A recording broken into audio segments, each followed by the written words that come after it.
Okay, so we are going to talk about adding and subtracting integers, and we're going to review some of those rules.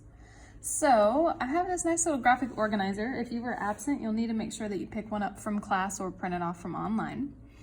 And it's going to help you walk through to figure out what to do in each case, because sometimes it can be a little bit confusing.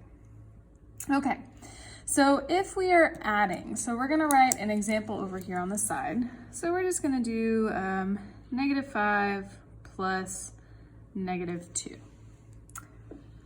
So we can see we're adding, and then we're going to check, do they have the same sign or different signs? Well, they're both negative, so we have the same sign.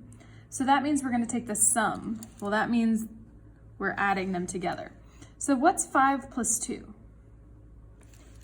That's 7. Then it says we are going to keep the sign of whatever we had to begin with. So they're both negative, so that means it's going to be a -7. Okay, well now let's do one if we had different signs. So let's say we had -5 plus 2. Okay, well we have a negative and a positive, so we have different signs, so that means we're going to take the difference, which means we are subtracting. So we're going to take the bigger one and then subtract the smaller one. So 5 minus 2, well that gives us 3. And then it says we're going to keep the sign of the larger one. Well, -5 is going to be the larger one, so that means it's going to be a -3. Now let's talk about it with subtracting. And so usually the addition seems to be a faster process, but then it gets a little confusing sometimes with subtraction. So this is gonna be a method that's gonna help you. And we're gonna keep that same idea of a keep, change, change. So let's just write an example over here to the side. And let's do 2 minus, and then we're gonna do -5. Okay, so keep, change, change. What we're gonna do is we're gonna keep the first number the same, so that's gonna stay a +2. Then we're going to change the operation, so opposite of subtraction is addition. And then the opposite of -5, which is the second change, would be +5. So 2 minus -5 is the same as 2 plus 5. And that's something you know how to do. And if we're following along here, now we have the same sign. So we take the sum, which means we're adding, and then we keep the sign. So 2 plus 5 would give us a +7, and you already know that one. Okay, well now, let's say we started out with -2 minus 5.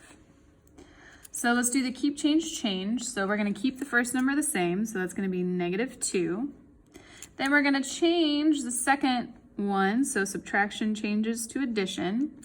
And then if we think about this being a 5, what's the opposite of +5? -5. So that means we're adding -5 to -2. Okay, so we see they have the same sign. So we're going to take the sum, which means we're adding, and then we keep the sign. So in this case, it is a -7, because 2 plus 5 is 7, and then we keep the negative. Well, what if we had a case like this? 2 minus 5. We're going to do the keep, change, change. So we're going to keep the first one the same. So that's going to be 2. Change the subtraction to addition. And then change the opposite of 5 would be -5. Okay, so we see they have different signs. One's positive, one's negative.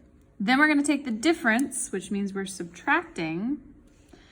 So we're going to take 5 minus 2, which gives us 3. And then we're going to keep the sign of the larger number. So in this case, the -5, so that means our answer is going to be a -3. So these two examples follow along with this one, and this one is an example here. Notice how we can write things different ways. So 2 minus -5 is the same as 2 plus 5. -2 minus 5 is the same as -2 plus -5. So there's always going to be another way that you can write them, and so that's why you want to use these rules to try and help you figure out if you ever get stuck.